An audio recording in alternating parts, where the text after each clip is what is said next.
Welcome, Travis. Welcome to the show here. I was just stalling and sharing some fun updates with the team.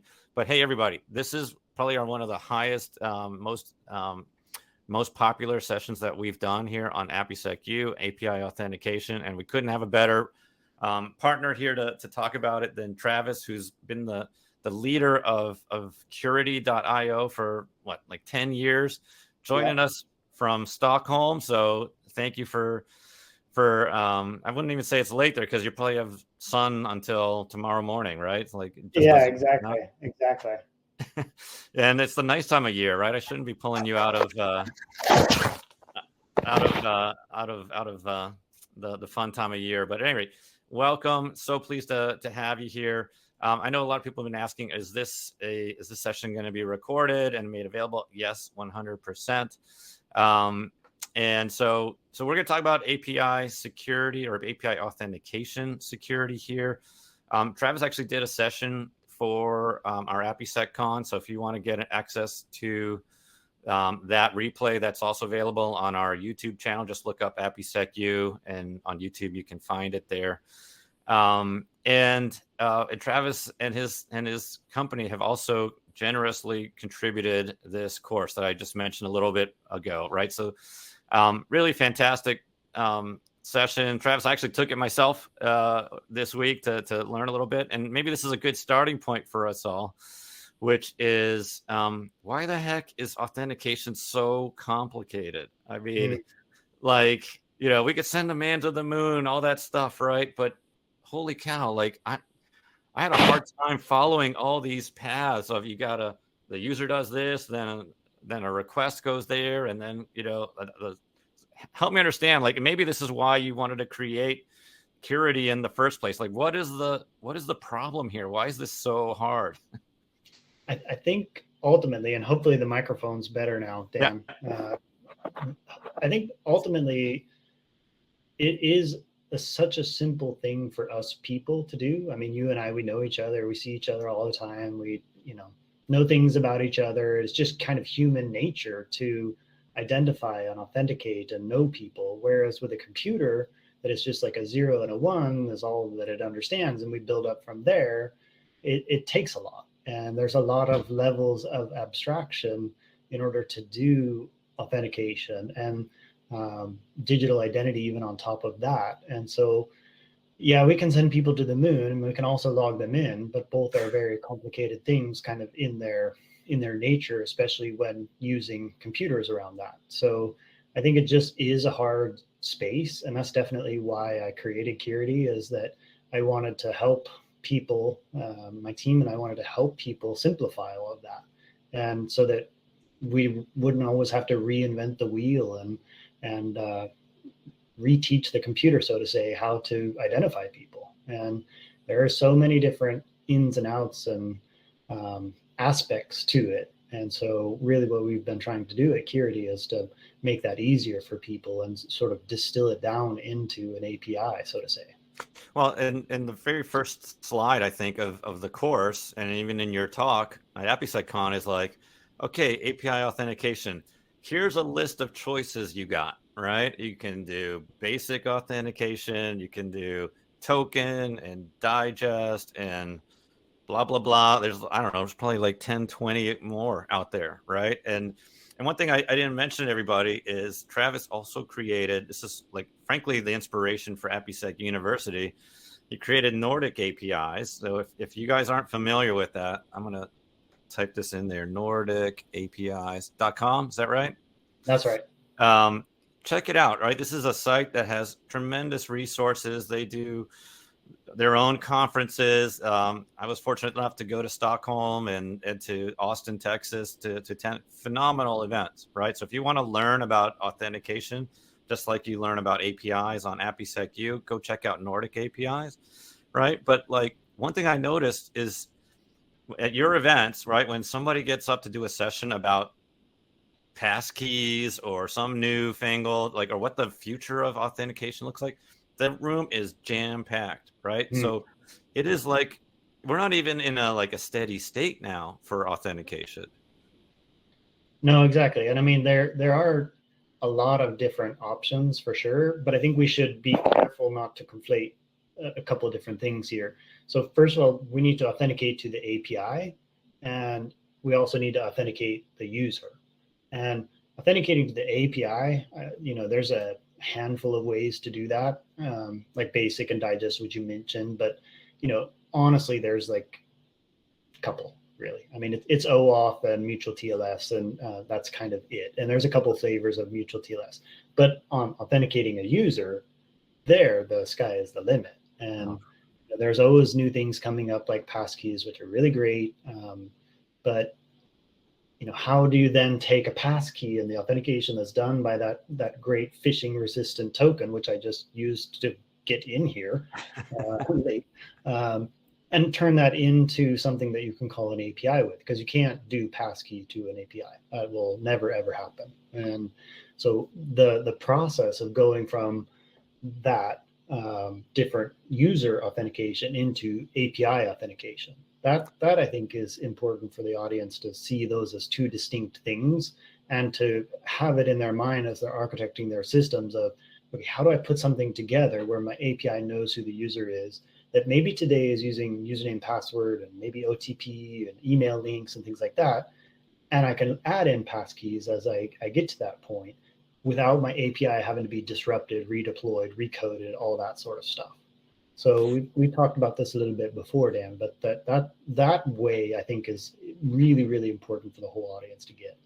Well, what I'm already gathering here, right, is there's two levels of authentication, right? There's the user, and keep me honest, right? There's the user to the site, or whatever we want to call that, and then within the site, the user, or on behalf of the user, to the various APIs, to the various functionality. Is that an accurate statement? You got the user to the site, and then within the site to the various API calls that happen, right? Yeah. So you talked about, like, we know each other. Like, when I see you at a conference, I don't need to, like, I just look at you and you're authenticated to me, right? Done, right? But there isn't also a second step, which is like, oh, this is Travis. If I want to access the memories from the last time we met, I have to do another, like, that doesn't exist in the human world, right? No, But you're exactly. saying it does exist here. So just dumb it down for me. Maybe this is obvious for everyone. Like, why are there these two tiers of authentication? Well, because there's a few different actors involved, like the website that you mentioned, or maybe the mobile app, and then there's the API, and those things are distinct, even if they're provided by the same development group, the same company, etc. They are actually two different components within an architecture. And so when you identify to the site or mobile app, I'll just say app, okay? When you authenticate to that app, it needs to have some sort of representation of that user. And though you and your brain don't need to use that identification that your eyes did, it instinctively just goes and checks for memories. The app can't do that. And so it gets that result of who the user is in a security token, and then can turn around and call the API. And the API can check that token and see, yep, this is Dan. Dan's trying to access his own personal information here. That's okay. If they were one, like going back to the site or something, the app, it would have some sort of session and remember that, almost like you're doing. But think of it, you authenticate me at the conference, you identify me, but then maybe your colleague's there. She doesn't have those memories. So you need to say, like, this is Travis, he works security, we did this course together. Could you send him an email having to do with blah, blah, blah? So you're sort of transferring that authentication information, giving it to your colleague. Your colleague then says, okay, I'll authorize Travis to receive this information in this email. And so that's more like with the app and the API, where they're two different entities, two different people. Okay, so maybe my human analogy only goes so far here. But so you said, like, the API authentication is actually fairly standard. I mean, it's not like there are two choices there, right? It was mutual TLS, and then what was the other one? I mean, it's OAuth and token based. Okay. All right. So, all right. But then on authenticating the user to the app, right? That's kind of wide open. So what are walk us through, like, what are the options and what are the pros and cons? And like, is there one that's popular and, recommended best practice? Yeah. I mean, the most common, of course, is username and password. And like we were chatting about on the chat here, I mean, your username could be something like a phone number. I think, logging into Google, you can even do that. It's probably not going to be like, a birthday or something, but it could be something simple like that. But some sort of email or something, and then a password to go with it. And that password is just a shared secret that the server can identify or like confirm that it's you. And as we know, I mean, most hacks these days come about because that single factor, that single proof of a password isn't enough, and someone can get that or phish that or social engineer that. So we add in a second proof, a second factor, like a link in an email. It could be a code sent over SMS. It could be a passkey. It could be, lots of different things. So we end up with multi-factor authentication, or MFA. And these days, it's, I wouldn't say the most popular way of logging in, but it is, MFA is definitely what all people should have on their websites if they expose any kind of data of any worth. And Yeah. so how that second factor could be done or should be done, I think kind of depends a little bit on the worth of the data, the user base, the like where you are technologically and what you can build and deploy. But those kind of things I mentioned are quite popular. I think some lesser common ways of logging in users could be like with integrated Windows authentication, or IWA, which, if you log in with your Windows laptop, you go to a website, you just poof, get straight in. That's not really an internet-wide technology. That's more like an internal, like enterprise standard that you could use because you have control over your devices. Others could be social logins, so logging in with Apple ID, Google ID, Yeah. those kind of things. That's kind of some things that I think of off the top of my head. I did learn the other day that logging in with Carrier Pigeon is actually an RFC. So You're kidding me. it's not called Carrier Pigeon. It's called like I'll try to find it. I'll put it in the chat. But it's something about like I'll find it. It's hilarious though. Oh my, yeah, go figure. Well, so I suppose the inspiration to create Curity is like what is the reality in organizations, right? Like Mhm. they could just go authenticate them or build their own, their own thing. But what are the like real world challenges, right? 'Cause someone can easily go implement username and password, right? That seems like fairly basic, right? And they can use, OAuth for the internal things and all of that. But so why, what is the real world challenge of actually implementing that in an organization?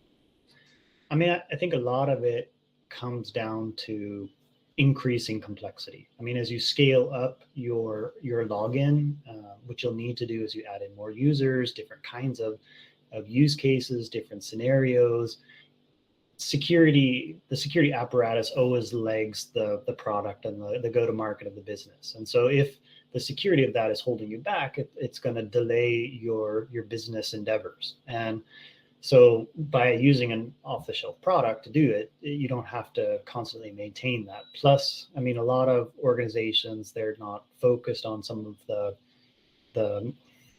the things that you don't get to, first of all, when writing this kind of code, like pen testing, code reviews, all sorts of analysis of the dependencies and the supply chain attacks that could come depending on what you're using. Those kind of things are a little bit harder to get to when you build this yourself. So I think a lot of that is what is the justification for Curity and why we build this as a product. I think also, OAuth is pretty simple. You do the code flow, blah, blah, blah. How hard could that be? Well, actually, if we print out the whole canon or the whole collection of OAuth related standards, it's as thick as War and Peace 5 times over. And reading all of that, processing all of that, like making sense of that and saying, okay, these 2 stacks of volumes we need to implement, these 3 are not applicable, that could be difficult.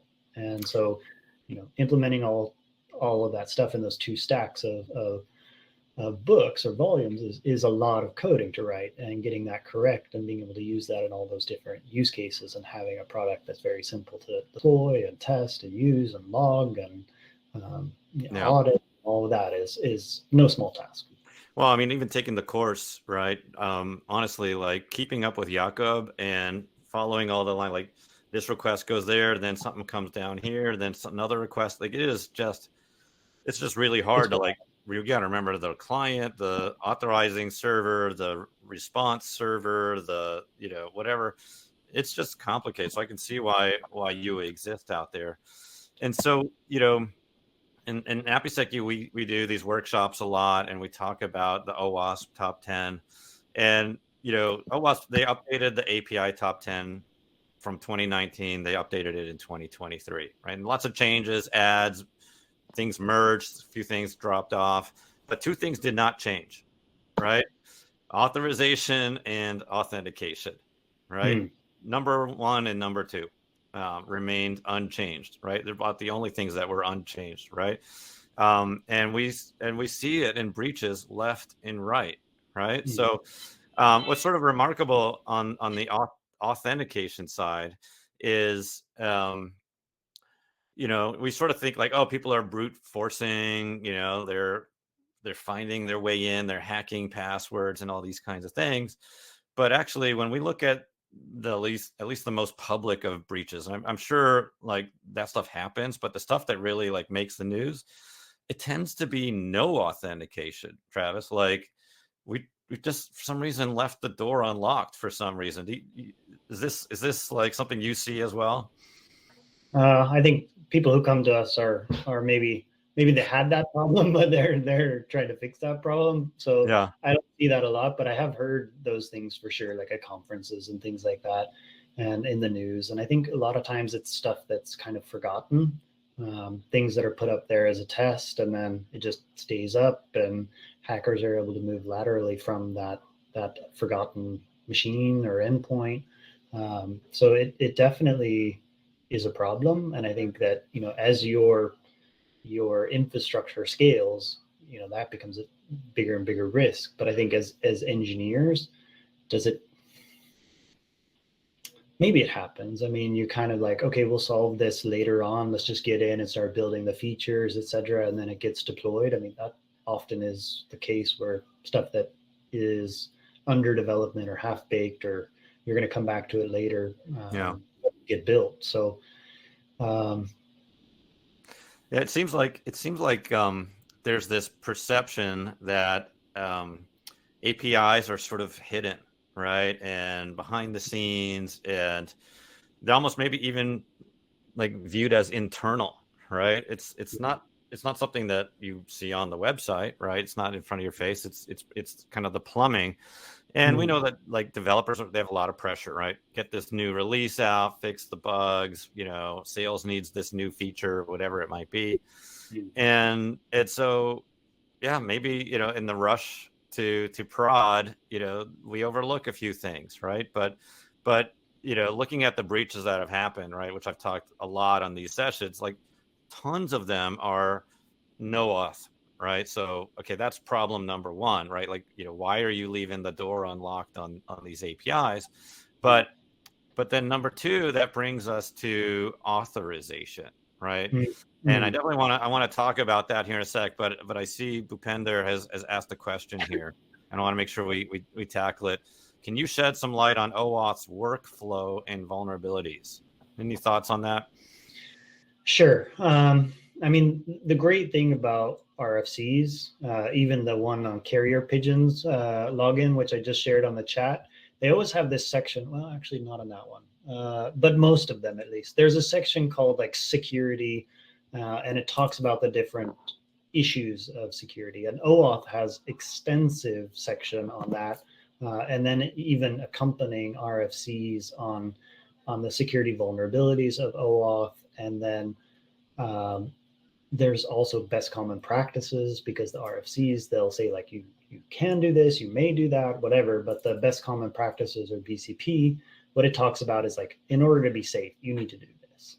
And so following that BCP with OAuth is definitely the recommended approach to make OAuth secure and safe.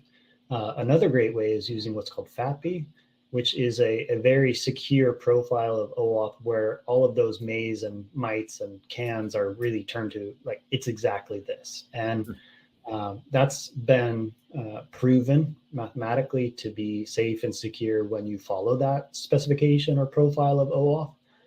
And that's why it's used very often in financial services and telecom and military and government, because it is definitely the highest bar for security using OAuth. And then your other question on like workflows, that I'd need a little bit more information about. But if you mean like the different message exchange patterns, I mean, there's lots of them. And the best way actually to learn about all of those different workflows is using a tool called OAuth Tools, which is from Curity, and it's sort of like a postman of OAuth. And you just go there and you click a little button, and it pops you open saying start a new flow. And so you can see them all. And that actually is pretty complete list of all of the different flows or message exchange patterns that you can do in OAuth. So it has everything from a simple code flow, which you all kind of know and love, to different more exotic versions of that, like implicit or hybrid, as well as things like the client initiated back channel, which you might see in banking scenarios, ROPC, which is also known and hated or loved in some cases, but you'll also see logout, etc. So go and check out that tool, and that's probably the best way to learn about all of those. You can also just use a Curity server there that's already set up for you, and you can start experimenting with it, or you can point it at any OAuth or OpenID Connect server you have. Super configurable, super great. Not enough people use that. It's highly recommended though for learning about all these things. Yeah, you beat me to it. I was going to mention OAuth Tools. It's really cool. It's actually featured in the course. You can see it in action. Really nice thing that you guys contributed to the community. And you mentioned FAPI. I just assumed it was specifically for banking. Is that what I thought? The F in FAPI meant financial API. Is that, am I mistaken? Originally it did, but then everyone sort of realized a little bit afterward is that this is not just geared toward financial services. It's really geared toward super secure. So I think I changed the acronym. I don't often say this because it's not a working group stamped thing, but like fortified approach to protecting interfaces. Oh, you're kidding. So you can use it in any industry. Yeah, I mean, even like large SaaS vendors who are building international websites and web services are using it because they know that if they have all this global data, all this huge user bases, if they get breached, it's sort of game over. So I recommend it to anyone who's exposing data of any worth. So FAPI, you're saying here is kind of a best practice. If you've got sensitive PII, PHI, whatever it might be, you'd actually recommend looking at FAPI as the technique for authentication. Yeah.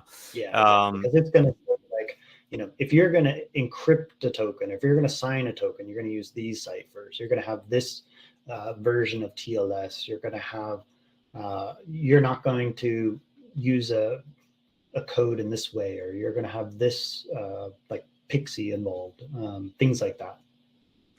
Interesting. And Vina, hey, nice to see you there. Thanks for chiming in here. We got a few more questions going on. All right. What strategies can be employed to protect APIs from brute force and credential stuffing attacks? I mean, brute force, you can definitely have some sort of server-side tracking of which tokens you're seeing. But you can also, reduce the length of time of your tokens. So if they are being sent, the hacker has to be very fast. And if your tokens are, I think Jakob probably describes it there in that course of opaque or handle tokens, they have no information in them. So they're just totally random. And if those bits are random enough, they'll never be guessed if your key space is large enough and random enough. So then it's sort of not an issue of being brute forced, I would say, or at least not a practical issue. So I would say short-lived tokens, use opaque tokens as much as possible. If you're using a JOT token, I mean, make sure you're signing with a key that is also including enough entropy. Don't use RSA. write that down if you're listening. Don't use RSA. Use RSA PSS, probabilistic signing scheme, which is also, by the way, defined in FAPI to use that, or elliptic curve. Could be just, EDDSA or other. But the thing that's wrong with RSA is that in a very, very, very unlucky case, it actually degrades to just an XOR. So a signature could be created by just taking these two bits and XOR them together, and that's the encryption. And if you do that and then sign with that, you're hosed. So use RSA PSS or elliptic curve if you're using JONS. All right. The questions are coming fast here, so this is what I expected to happen here. So let's try to get through as many as we can here. Let's get to the question, but I did want to say one more thing about the no auth and being busy and working hard. I've said this before in different places, but I want to repeat it here, is that if you're working for an organization that is pushing you to work so fast and so hard and putting out APIs that have no authentication, I really would challenge you to say that that is an immoral act. And you owe it to yourself and the safety of the internet to work at a place where that's not a problem. And you should raise your hand and blow a whistle and say, like, look, we cannot deploy this API without authentication. That is not the right thing to do, regardless of time frames, regardless of budgets, regardless of anything. Yeah. And if they fire you for that, I think you have cause. Well, it's an interesting comment, and you're going to make me stew on that for a while, because what we see is there's almost two camps of API companies, right? There are companies that think of APIs as just something that comes along with developing our apps, right? It's just, part of the sausage making, if you will, right? Yeah. And then there are other companies that treat APIs like products, right? Yeah. And those companies tend to think about the whole life cycle and the risks, and they have API product managers, right?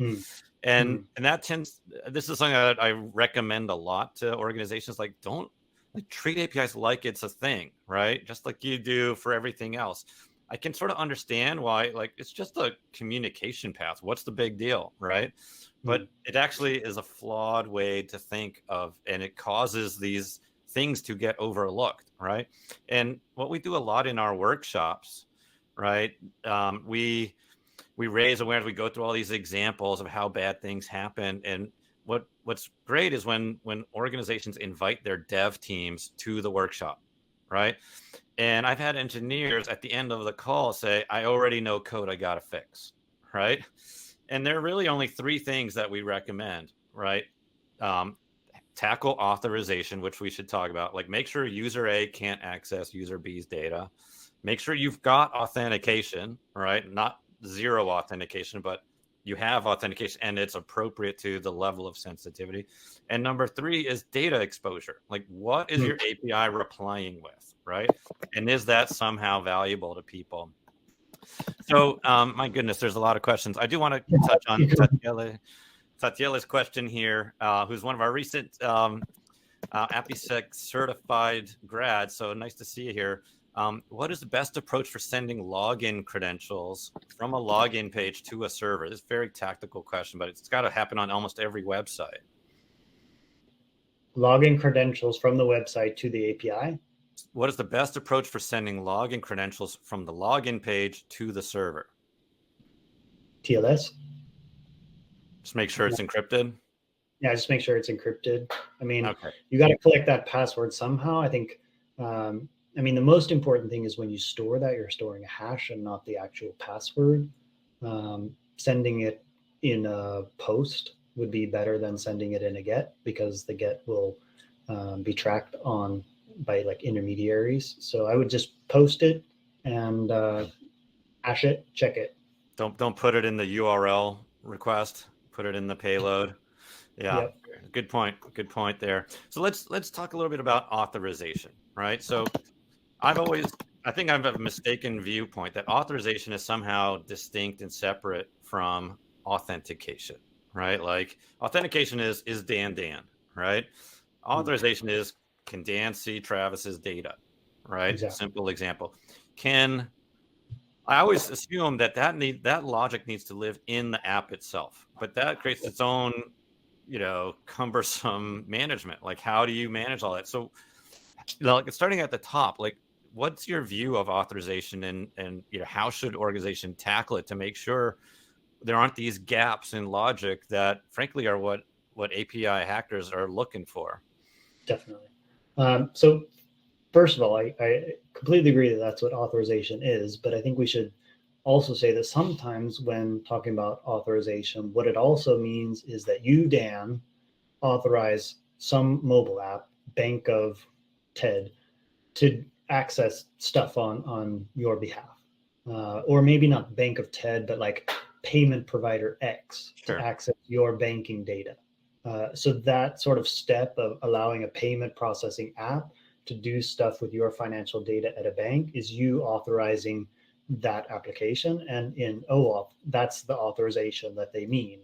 And Got it. that would be more like a delegation, I would say. Like you're Yep. delegating your rights to something else. But just so that everyone's aware, like when we talk about authorization in the OAuth sense, that's what's happening is you're authorizing or granting or delegating some entity to do something on your behalf.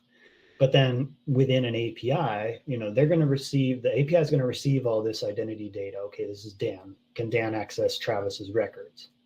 There's a few different ways to do that. I would say 99% of the way it's usually done is they just write a bunch of code. And it's just like, okay, if token equals Dan and record equals Travis, then authorization equals no. Got it.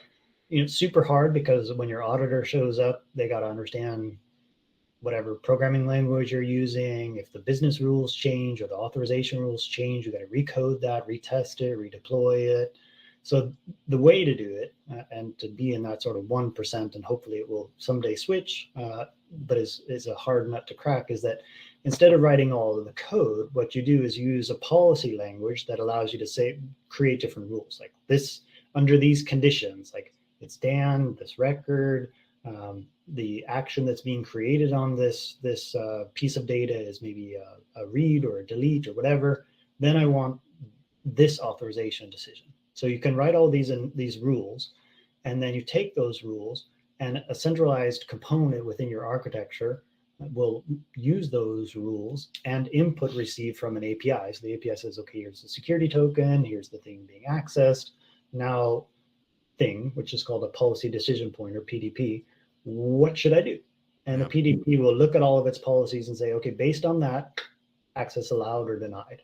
And the nice thing about this is you just show your auditor all your policies. Here's our code that says we actually use this PDP, and we can run some different data and look access denied. And what's nice too is that if those rules change, you just recode the policy, you redeploy that, your app stays identical and unchanged, unaffected. Well, one of the things that I learned from your course is this concept of course authorization and fine-grained authorization. So let me walk you through what I think I got, and I'm sure you'll correct me, right? But there was a diagram that talked about an authorization server, and it showed this workflow like a user requesting access to an invoice, right? Mm-hmm. And what it looked like to me was there was a request to this authorization server that Yep. was really like, hey, can Dan run this request, right? And then Yep. if the answer was yes, it would get this special token or something that it could then use to then send the request to the API, say, give me this invoice, right? So I get that, but is that down to the like, can Dan access this invoice? No. Okay. So it's another unfortunate word or name, but authorization server comes from the OAuth specification, which is carried into OpenID Connect and things like that. But the authorization server there is more that, Dan, do you authorize this app to do something on your behalf? So it's a delegation or that Got it. authorization. So once you finally get a token and call the API, the API might just take any token, right, and return any invoice. So there's clearly no authorization being done there, whether you've delegated or authorized the app or not. So you still need to do that in your API, and the best approach to actually authorizing those rules, at least as for any API of a significant level of complexity or handling data of a significant worth, should be externalizing its authorization rules and using policies and policy decision points to make those authorization checks. So that was going to be my next question, right? So there's authorization or delegation, like, kind of the course level, like, can Dan run this command, right? But then there's down at the data object level. Exactly. And so, repeat that. Like, where should that logic live? Is that got to be like engineers just got to think about it and write the code into the app, or is there some way to externalize that? Yeah, inevitably they will write it into the app if they don't externalize it. But on the sort of, you can run this command, APIs are usually, at least these days, a collection of microservices, and those microservices are exposed outbound via some sort of API gateway, sort of brought together in that single point. And that single point has access to some information about the object, but not all of it.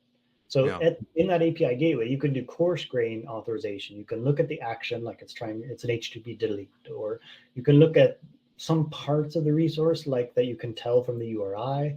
You can see that the token is valid. It's from a trusted issuer. It's not expired. So you can do all of those things in the gateway before letting them get back into your microservices and consume all of the load of that. But back there is where you have all of the information about the resource. Like, it's not just, this URI, but for an invoice, but like, here's all the invoices Dan has made for the last month. So if he wants to buy now and pay it later, that's more than he should be able to do. So right. Authorization denied. And you're going to be writing that code, or you're going to be outsourcing that and writing policy to handle that kind of question. Well, and one of the sections of the course is all about APIs and gateways. So I kind of wondered this myself. Like, when I think of the gateway, and I think Vina from Kong here, maybe you can chat in your thoughts here. But it seems to me like, there you go. I don't know why I'm thumbs up it here, but like there's you can authenticate at the gateway, right? And so that seems like an enforcement point for making sure endpoints are being properly authenticated to. And there is the ability to do some level of authorization, like at the endpoint by endpoint level of granularity, right? So is that, I always say in our workshops, like, use a gateway, right? This is a best practice, right? Like, centralize all that. There are all kinds of pseudo benefits, not least of which, like, you are setting a standard, right, for your organization. Like, I hate hearing about shadow and rogue APIs. To me, that's a governance problem, right? Like, you allow people to just stand up APIs in random ways. That sounds like that should just be a policy violation. You should get fired for that, right? Yeah. But so am I reading correctly what the role of the gateway is here from an auth N and auth Z perspective? Yeah, I mean, the gateway is going to check that you're authenticated, most likely by receiving a token, and it's going to do some authorization to the extent that it can, given the information that it has at that central access point. Yeah. Interesting. Here, let me see here, Roger. Here's some policies. Man, I appreciate you trying to keep pace with the questions here. I've never had a guest who actually answers in the chat while speaking. Oh, yeah, I'm not doing a very good job. I'm definitely falling behind, but that's because you have a great audience that's very engaged. So that's super. No, OPA is an example of a PDP. Others could be like Axiomatics. I think that there was quite a few that I met at Identiverse also. So there's various ones, and it's definitely becoming more mature, that space, which is great. And I think that you have more options now to choose from. I think the first thing is just knowing that there exist products and this is the best way to do it. So look into that, and definitely would recommend taking that approach. Just a word on LDAP and Azure Active Directory SSO. I was trying to say about LDAP, that's essentially a database. LDAP is a server that exposes a database, kind of like MySQL exposes a database, except MySQL is a relational database and LDAP is a hierarchical database. And so it has these strange things. I think they're called like, I don't even remember now, but like these sort of long URIs that you use to identify different parts of the tree.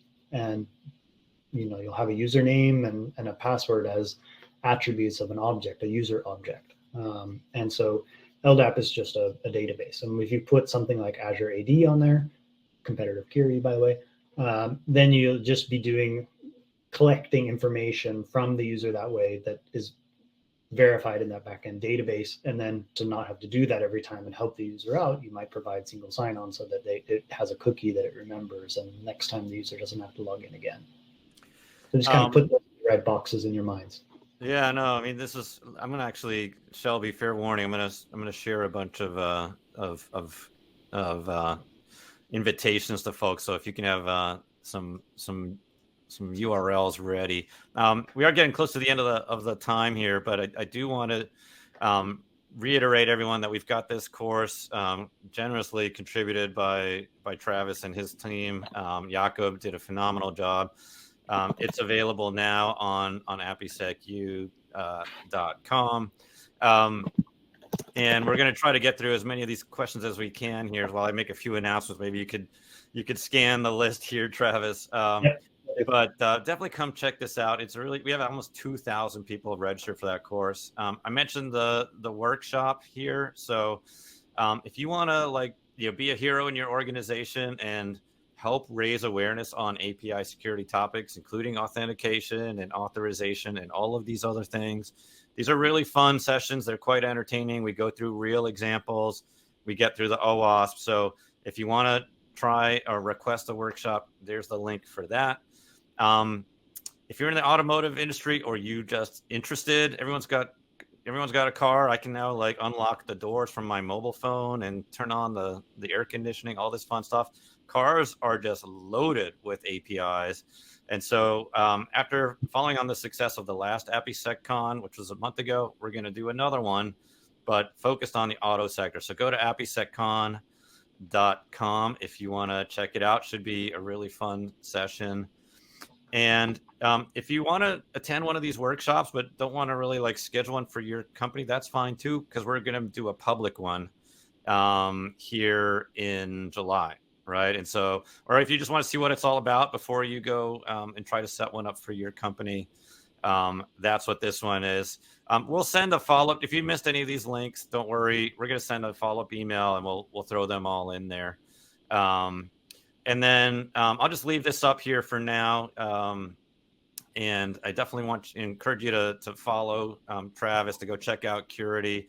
But in the last couple of minutes that we got here, I want to make sure folks, go check out the course if you really want to learn more. I know we've kind of skimmed the top on a lot of these things. If you want to go deep in the API auth, the course is the place to go to.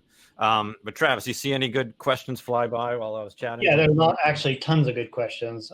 One I got here is around OAuth and why do delegation, why use a third party. So don't mix this up. I mean, any API is going to authenticate using a token or API keys, which you shouldn't do because that's just symmetric, non-expiring keys. You should use OAuth and tokens.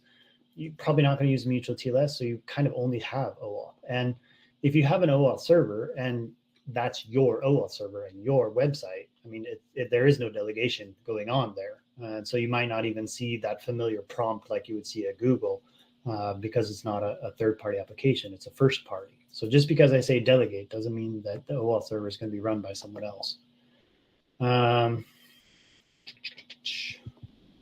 What else? I think we've sorted that question out. Is there a magic number for token expiration? I saw in your course 300 seconds. Is that? Yeah, shorter the better. You got to kind of weigh it up against user experience and performance and security and those kind of things. So best is to make it configurable in your OAuth server based on policy and be able to change that without affecting the application. A few methods to bypass authentication. That's a fun question. Hopefully asked by an ethical hacker. I thought about that too. I think the best way is probably just to mix up the API. Get a token from one API and try to send it to another API. Get it from one user, try to send it on behalf of another user. I mean, if you see any PII, like username, phone number, birth date, any of that stuff in the URI, change that and use your own token, and you probably hacked it. Bypass it, just put random stuff in there. Try different OAuth flows where maybe instead of authenticating the client application and the user, you're only authenticating the user. Different things like that. I would say like the more you know about how authentication works, the easier it's going to be for you to bypass it. So go deep, check the course, check all the resources, and you'll probably think of lots of ways to do that. There's also a question about, if I have multiple APIs, do we need to authorize each API individually? Depends. If you have like multiple microservices and those together are exposed to create the same API, I would say like they're kind of within the same security domain or security context. So think about like where's my circle or imaginary circle around this that creates a security perimeter. Within that, you can share tokens and you don't have to reauthorize perhaps. But if you go outside of that circle, then you're not trusted. You need to reauthorize that. So, within certain microservices, you might be able to get away with sharing a token or something like that. I probably wouldn't just say, okay, this API did their authorization, call this other one and say, trust me, I'm good to go. Instead, I would share a token and let it authorize again in line, zero trust kind of approach. But at least, being able to share tokens within that security context rather than send a different one to a different API. Well, Travis, I think we're probably just about out of time. I see one last question here. Britt, does the tokens expiration magic number depend on industry? I mean, I think you just got to consider the sensitivity of the situation, right? And some industries might make different profiles, versions of OAuth, like there are telecom versions of that in the Moderna working group and OpenID Connect, and GMAC has a version of OpenID as well. And there they may specify different token lifetimes. In automotive, which you might get to here coming up, about like maybe they make their own sort of industry standard. I think that look in the ecosystems that you're involved in to see if they have profiled this. Open banking, they do. Well, with that, let's we'll wrap up here. Big thank you, Travis. You are so kind, so supportive of all the things we've been up to. I love what you guys do at Curity with Nordic APIs. Everyone, please go check out Nordic APIs. Phenomenal resource. Check out the course on AppySecU. Apologies for the technical snags, Travis, but appreciate your persistence and determination in figuring it out. Probably it's a good thing it was you and not me, because right. No, all good, Dan. I really enjoyed this. So thanks everyone for the questions. Feel free to send me more on email. It's just Travis@Curity.io. You can also send me messages on LinkedIn or Twitter, and I'll find them there. Happy to help. All right. Travis is a very approachable guy. I think I just pinged you out of the blue and we became friends. So definitely take him up on that if you want to learn more. Hopefully we'll see you at AppySecCon. We're doing automotive, we're doing banking. So stay tuned for all of those different sessions. If you're interested in the workshop, come check out the workshops. And if you ask questions that we didn't get to, we'll try to follow up with you one-on-one and see if we can get you some answers here as well. But none of this would be possible without all of you showing up. So it's really been rewarding to be able to have this community, and your support's been phenomenal. So with that, Travis, I'll let you go enjoy the nice, warm, sunny evening, I hope, out there in Stockholm. Yep. And a cold, foggy morning here in San Francisco. So there you go. Recording will be up by tomorrow, so check out YouTube if you want to replay any of the stuff. Skip the first 5 minutes, and you should be good to go. Thanks everyone, and we'll see you at the next one. See y'all. Bye. Take care.